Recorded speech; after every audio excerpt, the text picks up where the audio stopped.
그 아까 이제 회양하는 마음을 이야기했는데 성근이 많든 적든 모든 중생을 위해서 회양한다 이런 생각을 하라. 그리고 이제 그 경문에 널리 중생을 위해서 진실한 마음으로 회양하는 것이요 보의 중생하여 진실 회양이나 비단 구원이니라. 이 비단 구원이라는 게 뭐냐 하면 단지 말만으로 하는 게 아니다. 그렇죠. 회양을 말로 하는 게 아니죠. 책에는 그 부분이 없는데 요 지금 화면을 보세요. 여기 보죠. 널리 중생을 위하여 그죠? 진실하게 회양하는 것이요 입으로 말만 하는 것이 아니다. 그 밑에 저 한문이 있죠. 끝에 비단 구원이라 여기 있죠. 여기 비단 구원. 단지 말로만 하는 게 아니다. 그래서 이 말의 무게가 그 원효대사가 그 화엄경 소를 쓰다가 시평까지 하시다가 붓을 꺾고 소를 그만두고 그러니까 글을 그만 쓰고 직접 중생에게 다가갔다는 거예요. 비단구원이라는 이 말을 그대로 실천하는 겁니다. 회양이라는 것은 입으로 하는 게 아니라 실천으로 하는 것이다. 그래서 아까 이야기했죠. 십행 다음에 십지로 넘어가는 그 중간에 십행이 있다. 실천을 하는 게 중요하고 더 중요한 거는 여러 사람과 나누려고 하고 베풀려고 하는 마음으로 공부를 하는 것이 대성의 공부다 이 말이에요. 그래서 이제 좀 이따가 그 이제 실제 그 뭡니까 회양하는 사례를 한번 보려고 하는데 우선은 이 책에 한번 좀 더 공부를 하고 하도록 하겠습니다. 그 208쪽에 보면 두 번째 불계 회양 나오죠. 한량 없는 것 동안 가지가지로 보시하더라도 만족을 모르고 그 145번 개송 한번 보겠습니다. 헤아릴 수가 없이 한량 없는 급에 가지가지 보시하되 만족 모르고 백천만억 수 없는 급 동안에서 선한 법 닦는 일도 또한 그러해 저 많은 열애들이 열반하신 뒤 사리에 공양하여 싫은 줄 몰라 가지각색 미묘한 장음거리로 부사이한 모든 탑을 건립하오며 헤아릴 수 없는 오랜 급 동안에 여러 가지로 보시하되 만족을 몰라라. 베풀어 본 사람은 조금 하고 말고 이러지 않습니다. 인연이 되고 사정이 되면 항상 보시할 마음을 갖고 있다. 저 많은 열애들이 열반하신 뒤에 사리에 공양하면서 싫은 줄을 몰라. 그래서 꾸준히 이제 이렇게 왜냐하면 진심에서 우러나오는 회양이기 때문에 그렇다. 그 다음에 이제 211쪽으로 넘어가서 58 회양은 교만을 버리고 발심케 하며 회양하는 마음을 갖고 있으면 교만한 마음이 없어진다. 회양을 자꾸 하다 보면 이게 이제 세 번째 회양인데 그리고 이제 제대로 발심을 하게 한다. 그 밑에 5-3 그 경문을 한번 볼까요? 불자들이여 이 보살 마살이 과거 미래 현재 여러 부처님 세존에 회양하는 도를 따라서 배우나니 이렇게 회양하는 도를 배울 적에 모든 색진이나 내지 촉진과 법진이 아름답거나 추악함을 보더라도 사랑하고 묘함을 내지 아니하며 마음이 자제하여 허물이 없이 넓고 크고 청정하며 기쁘고 즐거워서 근심이 없으며 마음이 부드럽고 여러거니 정량하여지느니라. 그 밑에 불자들이여 보살 마살이 이 여러 선건으로 부처님께 회양하고는 다시 이 선건으로 보살에게 회양하나니 이른바 원이 원만하지 못한 것은 원만케 하고 마음이 청정하지 못한 것은 청정케 하고 바람일다가 만족하지 못한 것은 만족케 하고 금강 같은 보리심에 편안히 머물며 온갖 지혜에 퇴전하지 않으며 크게 정진함을 버리지 아니하여 보리문의 온갖 선근을 수호하며 중생들로 하여금 나라는 교만을 버리고 보리심을 내게 하며 소원을 성취하여 모든 보살에 머무는 데 편안히 머물게 하여 보살의 밝고 영리한 근성을 얻게 하며 선근을 닦아서 일체지를 정득케 하느니라. 그랬습니다. 그러니까 여기 중간에 나오죠. 예. 회양을 자꾸 하면 7번에 중생들로 하여금 나라는 교만을 버리고 보리심을 일으킨다. 그 다음에 그렇게 되면 결국 소원을 성취해서 보살에 머무는데 편안히 머문다. 보살의 도와 같아진다 이 말이에요. 교만심을 버리고 발심이 되면 소원을 성취하고 마침내 보살과 같은 경지가 된다. 그래서 이제 그 회양하는 것이 부처님처럼 온갖 곳에 다 그 생각이 미친다. 그 이제 214쪽으로 넘어간 네 번째 회양인데 이게 지일체처 회양, 온갖 곳에 이르는 회양이다. 이게 이제 부처님 정신으로 하는 거예요. 네. 부처님은 하나도 중생을 버리는 마음이 없으니까 그렇다는 거죠. 불자들이여 이 보살 마살이 모든 선건을 닦을때 이런 생각을 하나니 원컨대 이 선건 공덕의 힘으로 온갖 곳에 이르러지이다. 마치 진실한 점에 이르지 못하는 데가 없어서 온갖 물건에 이르고 온갖 세간에 이르고 온갖 중생에게 이르고 온갖 국토에 이르고 온갖 법에 이르고 온갖 허공에 이르고 온갖 삼세에 이르고 온갖 하염 있는 법 하염 없는 법에 이르고 온갖 말과 음성에 이르는 것처럼 이 선건도 그와 같아서 모든 열애가 계신데 두루 이르러 삼세의 모든 부처님께 공양하느니라. 예. 그러니까 이제 온갖 물건에 이르고 중생에 이르고 국토에 이르고 법에 이르고 삼세에 이른다. 이게 이제 아까 두 번째 회양에서는 일체 모든 중생에게 다 회양할 마음을 내라. 내한테 마음에 드는 사람, 내가 이뻐하는 사람한테만 회양하려고 하지 말고 모든 중생에 다 똑같은 마음을 내라 이렇게 했는데 여기는 지금 거기에서 더 늘어나서 물건이라든가 국토 이런 데도 똑같이 그런 생각을 가지고 점점 마음이 넓어지는 거죠. 그 다음에 이제 다섯 번째 다맘는 공덕장, 이게 무진공덕장 회양이라. 무진공덕장을 다섯 자잖아요. 이거를 석자로 줄이면 무진장이 됩니다. 우리 문수행 무진장 좋아하세요? 무진장.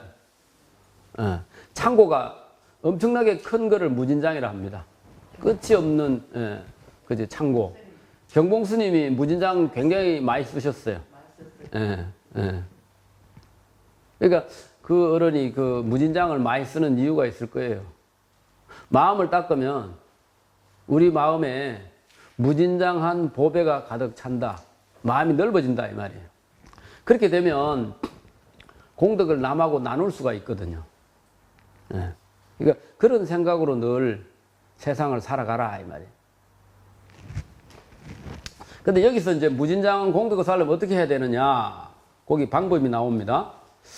불자들이여 이 보살 마살의 온갖 업의 중대한 장애를 참회하고 일으키는 선건과 삼세의 일체 부처님께 예경하고 일으키는 선건과 모든 부처님께 권하여 법문 말씀하기를 청하여 일으키는 선건과 부처님 법문 말씀을 듣고 부지런히 수행하여 부사이한 넓고 큰 경계를 깨닫고 일으키는 선건과 과거 미래 현재의 모든 부처님과 모든 중생에게 있는 선건을 따라서 기뻐하고 일으킨 선건과 과거 미래 현재 모든 부처님의 선건이 다함이 없고 보살들이 부지런히 닦아서 얻은 선건과 삼세 부처님들이 정각을 이루고 법받기를 운전하여 중생을 조복하는 것을 보살이 모두 알고 따라서 기뻐하는 마음을 내어서 생긴 선건과 삼세 부처님들이 처음 발심하여 보살의 행을 닦고 정각을 이루며 내지 열반에 드심을 보이고 열반에 드신 뒤에는 바른 법이 세상에 머물러 있으며 내지 법이 다하여 없어지는 일에 대하여 따라 기뻐하는 마음을 내어서 생긴 선건들이 있느니라.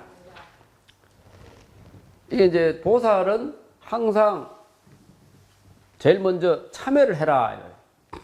우리가 기도를 할 때도 내가 지은 죄가 많다. 내가 알고 지은 죄 모르는 죄가 많기 때문에 기도를 할 때는 참회를 하자 이 말이야. 내가 지금까지 혹시 남한테 해를 끼친 일은 없는가? 그러니까 참회하는 마음이 먼저 일어나야 된다는 거죠. 근데 우리 이제 보현행원품에 보면 첫 번째 그 뭡니까? 행원이 뭐냐? 예경제불원이죠. 이 참제업장은 한 3번째나 4번째 되는데 여기 이제 공덕을 짓는 입장에서는 제일 먼저 참회를 하자. 자신이 지금까지 어떤 잘못한 것을 반성을 하라 이 말이에요. 그 다음에 2번째 부처님한테 예경하라. 3번째는 부처님에게 법문 청하는 그런 성건. 그 다음에 부처님 법문을 듣고 다른 사람들이 어떤 좋은 일을 하면 수의 찬탄 따라서 기뻐하는, 남이 공덕을 지으면 그 공덕을 보고 나도 따라 기뻐하는 마음이 내 마음속에 일어나야 됩니다. 근데 생각이 짧은 사람은 남이 자꾸 이렇게 선행을 하면 또 뭐라고 약간 시기 질투하는 마음이 생길 수가 있거든요. 돈 자랑하는갑다 이렇게. 돈이 많은 사람이 보시하는 거 아닙니다. 신심 있는 사람이 보시하는 겁니다. 우리 이 황룡은 이거 짓는데 거의 한 400억 들었답니다. 기업에서 자기 기업을 위해서 투자 안 하고 이 건물 짓는데 400억 들여서 누가 이걸 질러 하겠어요. 신심이 있기 때문에 한국 불교의 상징적인 건물을 지으려고 하는 마음이 있었고, 또 내 생각에는 아까도 말씀드렸지만 우리나라 호국 불교의 상징이 팔만대장경하고 이 황룡사 구층탑입니다. 그것이 없어진 거를 복원하려고 하니까 쉽지 않거든요. 그러니까 내가 해버리는 거야. 신심이 있으니까 그렇게 하지, 보통 사람은 그 마음을 낼 수가 없죠. 그래서 다른 사람이 공덕을 짓는 걸 보고 따라 기뻐할 줄 알아야 됩니다. 여기 지금 수의 찬탄에 대한 이야기가 많이 나오네요. 여기 보니까 부처님이 깨달음을 얻고 중생을 조복하는 것을 보살이 모두 알고 따라서 기뻐하는 마음을 낸다. 이 수의 찬탄이 많이 나오잖아요. 이런 마음을 가져야 공덕을 자꾸 쌓고 모을 수가 있다. 그래서 이런 이제 5가지 그 회양에 대해서 이제 봤는데, 이제 그렇게 하면 사람들이 이제 뭡니까? 어떤 어려움이 닥치더라도 회양하려고 하는 마음이 늘 있으면은, 여기 이제 그 신뢰를 한번 들어보는데요. 물론 아무나 따라 할 수는 없을 겁니다. 이제 우리나라 역사에 이제 신라와 이제 그 고려 두 나라 이럴 때, 뭐 삼국시대도 비슷하지만 이제 우리 불교가 국교였을 때가 있죠. 근데 신라시대에 그 불교가 공인되고 불교가 널리 퍼지는 데 있어서 이차돈이라고 하는 분이 엄청난 역할을 했죠. 이차돈이라는 분이 우리나라의 첫 순교자입니다. 불교를 위해서 자기 목숨을 바친. 이 순교가 바로 뭐라고 할까? 회양이죠. 회양의 가장 적극적인 게 이 순교입니다. 종교에서는. 이제 역사를 찾아보니까 고구려 불교에도 순교자가 있었더라고. 이 정방법사라는, 널리 알려지지는 않았는데 이차돈이나 정방법사 이런 분들은, 여기 해동고승전에 보면 아도가 일선군에 들어와서 모래의 집에 들렀을 때 고구려 스님 정방이 신라에 왔을 때 군신들이 괴상하게 여기고 좋지 못하다고 해서 그를 죽였다, 이런 이야기가 나와요. 이 정방법사 이분도 뭐라고 할까, 그 이제 종교를 펼치려다가 이제 돌아가신 분이 됩니다. 근데 널리 알려지지는 않았는데 그런 분이 있고, 그 다음에 지금 사진에 있는 분은 이제 이차돈을 이렇게 그린 겁니다. 요 옆에 있는 요 비석은 이차돈의 목을 치면서 여기에서 지금 이 피가 이렇게 솟구쳐 나오는 거. 이 경주 한쪽에 가면은 백률사라고 있습니다.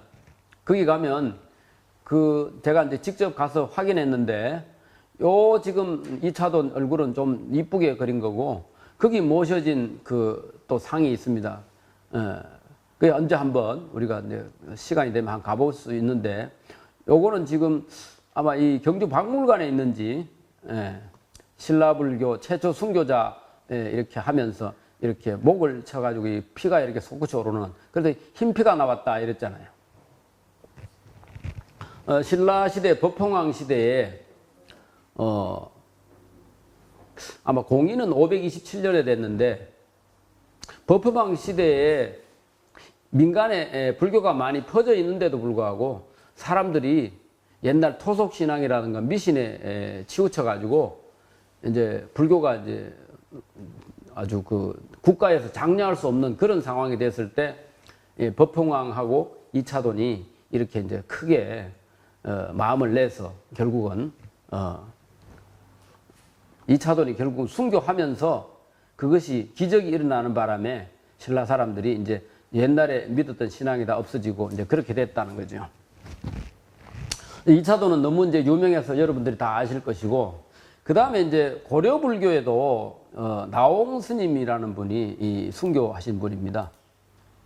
나홍 스님은 선사로서 우리나라에서 공부를 해가지고 중국에 가가지고 어떤 중국의 아주 큰 스님에게 인가도 받고, 그러니까 우리나라에 아주 크게 법을 떨치려고 하는데 그때 당시에 고려 말기입니다. 이 1320년에 1376년에 돌아가셨으니까 이제 60도 못 사시고 돌아가셨잖아요. 예. 여주에 가면 회암사라는 곳이 있습니다. 거기 가면 회암사에 지금 여기는 신력사에 나홍선사 부도가 있습니다. 신력사하고 회암사가 나홍 스님이 이제 거쳐간 그런 곳인데, 이제 신력사 현재 모셔진 나홍 스님 부도를 볼 수가 있고, 이 나홍 스님이 큰 스님이라서 국가에서도 장려를 하고 이렇게 하다가 공민왕의 아마 왕사가 되었을 겁니다. 이 고려국 공민왕사 나홍대화상 진영 이랬죠. 이 회암사에 있는 나홍선사 영정입니다. 근데 이분이 이제 중국에 가서 큰 스님들하고 같이 법거량하고 돌아와가지고 우리나라 불교를 크게 일으키려고 하고 국가에서도 도와주고 해서 회암사를 엄청나게 크게 지었습니다. 그랬는데 지금도 회암사 터가 크게 있어요. 근데 유생들이 공민왕이 죽고 나선가 하여튼 그 왕의 어떤 그 뒤에서 밀어주는 어떤 그게 없을 때 이제 역적으로 몰아가지고 밀양 어느 절로 가는 중간에 이 스님을 그 밀양 영원사로 귀향을 보내고 가는 도중에 신력사 여기에서 배를 타고 가다가 살해를 당합니다. 그래가지고 하는데 그렇게 죽기 전까지는 회암사가 옛날에 엄청나게 큰 절이었습니다. 그래서 거기에 이제 큰 그 법을 피려고 하고 한때 뭐 수만 명이 모여가지고 법회를 하고 이렇게 하니까 유생들이 겁이 들어나가지고 이제 고려 말기에 한쪽에서는 스님들이 뭐 그 고리 대검업하고 이제 타락했다 이래가지고 이제 그런 것도 있었고, 근데 이 나홍 스님은 그런 분이 전혀 아닌데도 왕의 어떤 그 후원이 멀어질 때 그때를 타서 유생들이 결국은 귀양 가는 사람을 중간에 죽인 거예요. 그래서 아마 이 나홍 스님이 그냥 살아 계셨으면 우리나라 불교가 아마 혁신이 됐을 겁니다. 고려 불교를 살린 고승이 여러분 누구시죠? 고려 불교의 고려 시대를 대표하는 고승 보조 스님이죠. 보조 진울국사. 보조 스님하고 아주 쌍벽을 이룬다고 하는 어천 스님, 그 다음에 고려 말기에 이 나홍 스님, 그리고 무학대사, 여러분들이 이제 고려 말기의 고승입니다. 근데 나홍 스님은 이렇게 이제 유생들에 대해 살해를 당했고, 그 무학대사는 이제 조선으로 넘어가는 시점에 이성계의 도움을 받아가지고 조선시대까지 넘어갑니다만은 어쨌든 이 나홍 스님은 억울하게 그렇게 일찍 돌아가셨어요. 그리고 회양을 실천하는 걸로 이제 내가 순교를 보고 있는데, 조선 불교의 순교자는 크게 다른 분도 많이 있겠지만 이 보우 스님, 봉은사의 고승 보우 스님하고 환성 지한선사, 얼마 전에 통도사에서 환성지안선사에 대해서 학술 발표에 세미나가 있었습니다. 근데 통도사에도 잠깐 계시고 그 백년암에 가면 환성 스님이 살다 가신 흔적이 있습니다. 어쨌든 조선 불교의 양대 순교자로 이 보호 스님하고 환성 스님을 치는데, 이 보호 스님은 문정왕후가 이제 명종 때에 섭정을 하고 있을 때 불교를 엄청나게 도와줬어요. 그래가지고 조선 불교에는, 조선 시대에는 그 스님들이 도성 출입을 못 하고 천민 대접을 받다가 이 문정왕후가 명종 때에 불교의 그 성과를 부활시킴으로 인해서 스님들이 이제 제대로 어떤 그 활약할 수 있는 근거가 마련됐죠. 그래가지고 이제 불교가 막 일어나려고 하는데 이 허응당 보호 스님이 문정왕후가 돌아가신 뒤에, 서거한 뒤에 아주 모략을 해가지고 이 보호 스님을 아주 이상한 스님으로, 요승으로 해가지고, 올해도 지금 그 서울에 그 무슨 서울시 뭐 하면서 그 보호 스님을, 봉원사 주지 보호 스님을 요승으로 그렇게 표현해가 지금 사회적으로 문제가 됐잖아요.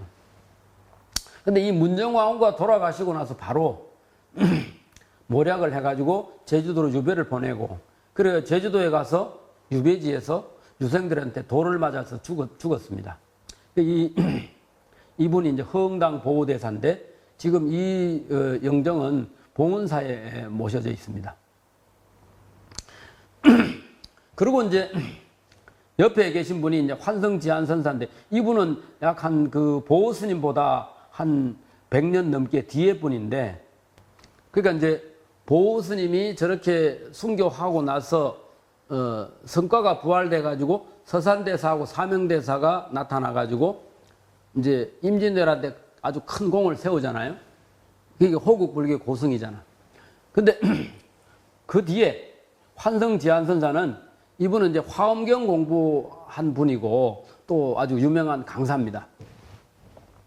원래 이제 춘천태생인데 용문사로 출가해가지고 이제 쌍봉정원, 월담설제 이런 분들이 전부 이제 그 화엄경을 열심히 공부했던 그런 건 고승입니다. 조선불교 후기에 제가 번역했던 화엄경 청량소, 그것이 서울에 지금 목판본으로 봉원사 소장되어 있거든요.